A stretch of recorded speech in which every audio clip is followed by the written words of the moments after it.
And good morning. With spring in full effect, Thursday, March the 24th, 2022 is today. I am Jay Cleveland Payne, about to bring you some things you might not have heard.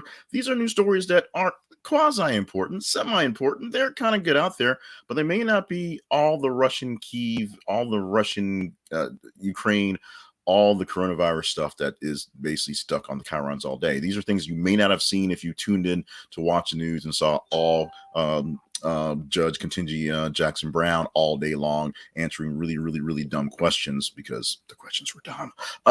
These are things that are really kind of important to the world and to people who they're important to, but sometimes they get missed out when you're dealing with the broad nature of a broadcast, not so much a narrowcast, which is why they call it broadcasting, not narrowcasting. It's not so much always just for you. But this time we try to do a little better on this one. The Conversation Project does its best to bring out all the best news stories that are conversational and have people chat about them. And that's what I'm going to do in a few moments. Bonus story today, we'll explain how the rundown and stories come in, but we'll have 6 full stories vetted by you this morning because I promised one. And so it made it. So I had to make it in there. Something really big happened. So we'll explain that as we go along. Follow along with us by following the feeds on Facebook and Twitter, th_conversation or th_conversation on Twitter. And this is the Conversation Project on Facebook as a way to find your way to finding our feeds and keeping up with the actual stories, you having a chance to pick the stories, if you will. Let's move on to story number 1 today because we have extras, so we got to get through. Hillsong Church founder Brian Houston resigns after allegations over conduct with women. USAtoday.com posted this one, at least that's where we got the post from. And this is something we've been following for a while. This is something we had earlier in the week going on where they had some issues going on for the pastors in the New York branch of Hillsong. Hillsong, an international mega church known for lots of great lights and lots of great shows and lots of great music, but lots of not so great people behind the scenes. The founder of Hillsong Church, Brian Houston, is resigning after allegations of not so much his misconduct, but his father's actual weird misconduct going on. He's stepping down from the global headquarters in Australia. Hillsong Church, like most churches in these kind of states, will exist in some form, broken up or kind of going through. And the church does not fall apart, but we do have issues with people who are churchgoers who use this as the exact reason why they don't go to church, because they're pretty sure their pastor is stealing money and a pedophile. That's more or less what they say. Trust me, I've heard it from people. That's basically their point on the fact. What do you do about it? Well, you pray much harder, I guess, or you just kind of do your best to show your hands and see what's going on. This is not good news. So, well, this is actually not so much bad news for the church, because most people don't go to mega churches. They just sort of go to regular old small little churches with less than 100 people, sometimes less than 50, 25 people, a couple families, and call it a church. But then you get, of course, weirdness with those things as well. The church as a whole can live without Brian Houston and Hillsong Church. I'm sure it'll do fine. I'm still going to church this Sunday, so it's not a mega church. It is kind of a weird hippie-ish kind of church in a sense, but they are a bit over obsessed with lights and music as well. But it's the times, it's the culture, it's the crowd they serve. But we are basically keeping up with this because it's big. Like I said earlier this week when I talked about this, I'm kind of over it. This keeps popping up as you saying it's conversational, you guys saying it's something to talk about. So we'll keep doing it. Paul Manafort stopped from boarding plane to a UAE over revoked passport. Poorly read, very intense. MSN.com is our source of this one. They aggregate stories all day long. And so we pulled this from there one point of the day yesterday. And this is simple. Remember Paul Manafort? He worked for Donald Trump. He did a bunch of things. He got convicted. He did some jail time. And now he's probably, he's back into the travel business, back into the going back and forth business, back into the consulting business, and going for the consultants overseas. A lot of work done in foreign countries. This time a trip to the UAE and a bit of a kerfuffle about his passport. Now, they revoked his passport. He actually filed for like about 10, I believe, passports applications, and has 3 active passports. Like he has 3 active passports, like having 3 different driver's license with your face on it and your name on it. They're not, different false identities. He's just got 3 Paul Manafort passports, and he has it because it works with his schedule or some such like that. his passport revoked at the airport. He's not able to travel to the UAE, at least not yesterday. We will see how this one comes forward if we get more details on this one. Hopefully, he's another one of those go away, Paul Manafort go away characters. Apparently, he was trying to go away. We're not sure why he was going away, what exactly the going away was about, but did not get to go away this time. We're hoping metaphorically, but physically did not work out for this trip. U.S. formally declares Russia's military has committed war crimes in Ukraine. CNN.com gives us this one, and President Biden said yesterday Russia is committing war crimes. He also said that water is wet, blue is blue, and he likes taking naps in the afternoon. Well, he didn't actually say those three things, but it's all the things that are pretty much obvious. Russia is committing war crimes in the Ukraine. Now, you have to be very specific about what you call a war crime, because there are very specific terms and very specific ways to prosecute war crimes, how they're done, where they're done, how you bring people in. And the really weird part about this is we're still trying Nazi war criminals. We're finding them in the middle of nowhere, pulling them in, and they're still being tried. And what comes out of this is no one is immune from a war crime. President Putin says, go bomb this milk factory while the kids are drinking milk at the milk factory, and it gets done. Everybody from top to bottom gets charged as a war criminal. Everyone at the top to bottom can go, from the lowly guy who just stood there by the side of the Jeeps and just watched the bombs go by, to the general who actually ordered the bombs up, to the pilots who shot them down. Everyone involved in the action is a war criminal once they are found.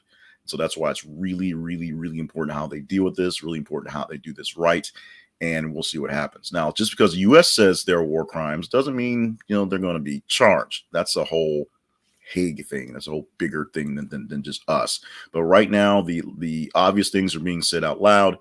Russia doing really bad things in Ukraine for whatever reasons they determine they want to say they are today. Going to this next story, top-ranked Ashleigh Barty announces surprise retirement after Australian Open win. Sports.yahoo.com is the source for this one. And this is a pretty feel-good story, if you will. Ashleigh Barty is a Australian tennis player. She is currently the #1 player in the world, and she is done.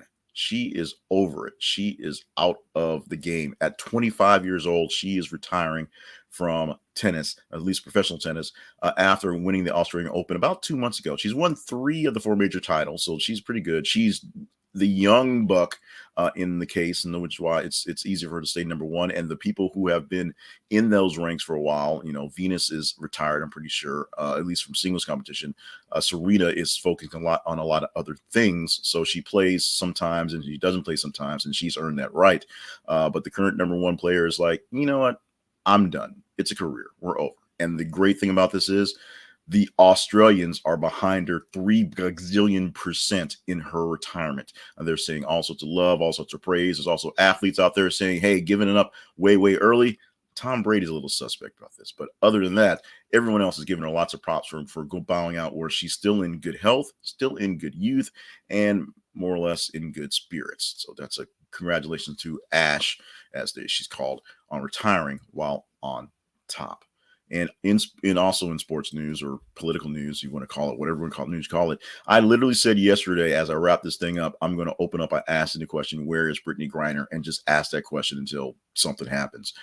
We know where she is when someone's talked to her now. Brittney Griner Russia case. This is poorly written, so apologize for that. U.S. State Department granted consular access. USA Today, the source in that one. And believe it or not, despite the fact my poor reading of this, Brittney Griner has now been seen by the State Department, by some people from the United States, to check her out. She is, the air quotes, good spirits, because that's what you always say. She's doing as well as she can. She is currently waiting to be charged, waiting for trial. She's been charged with drug possession. Remember, a few months before the war started, she was leaving Russia, playing in Russia, because that's where the money comes from. And she was caught having a vape that had cannabis oil into it. She was detained. We didn't hear about it for 3 weeks. Then we heard about it. Then we didn't hear about her again for about 3 weeks. And now we know that she is doing okay. considering she's locked up in a Russian prison. Like I said, we're waiting on the trial, waiting on what's going to happen, and we're going to see if this becomes one of those weird bargaining chips that we have with the Russians, because they want Sue Bird back or something. I don't know, but it is the sign of the times, the situation going on. We are sending lots of thoughts and prayers to Brittney Griner and her family.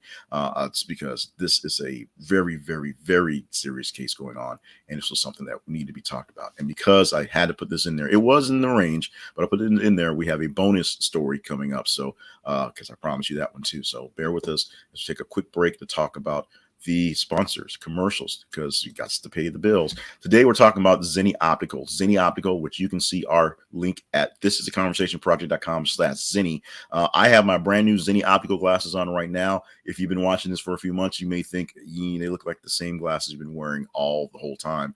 That's because they are. They're the same frames. They're the same design. There's a little bit extra tint to them to make them easier to see things, but they are great glasses that are, of course, good for me. And now that I have a better prescription, my updated prescription, I can see things, which is great. And the big thing is they are inexpensive. My last frames, honestly, the frames cost $7. These frames cost $7 as basic frames, and all the extra stuff were added to them, made this purchase, be honest, $30 for a pair of glasses. That's with the frames, that's with the tint, that's with all the accoutrements, that's all the stuff I got along with it. $30 for a full pair of glasses. And if I didn't like them, I wore them for about 20 minutes. I was like, well, what am I worried about? If you don't like them, you can send them back just like anything else. Frames starting as low as $6.95. Yes. Frames that are designer looking and great looking fashion frames. Yes. Frames that are strong and sturdy and won't break on you. Yes. For lenses that are great and not thick as Coke bottles. Yes.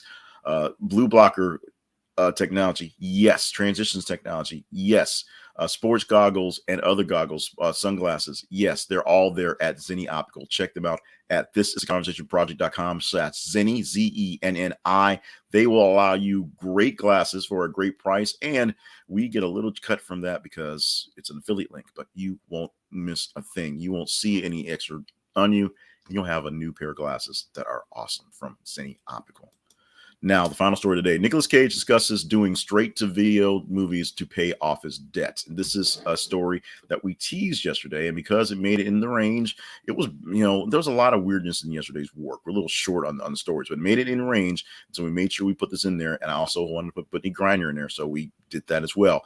Very quickly, Nicolas Cage did an interview on the Cider.com and just talking about, all the stuff he's doing. And since 2010, he has been in 50 different movies, 50 different movies. Now, not to be outdone, Bruce Willis has been in 11 movies in 3 months of this year. So Bruce Willis knows how this game works. Video on demand, which was, video on demand has been around for a while. Is a simple way to get in a couple of cheap movies, a couple of cheap scripts, get some people some work, and put out things for the video services. Back in the day, it was to keep people in the blockbuster, because if something big wasn't out, they might pick up something on demand. Now, with all the streaming services that need content, you've got Amazon, you've got Netflix, you've got all the things. Technically, Disney is video on demand. A lot of things do for Disney specifically are that way as well. We're just talking non-blockbuster releases, things going out in the movie theaters. Nicolas Cage had some money problems. In 2008, the bottom fell out into the housing market, and the roles for movies dried up for Nicolas Cage, and he had lots and lots of bills to pay. So what happened? He went to the video on demand market because he's a very on demand person, even if the big budget movies weren't demanding him.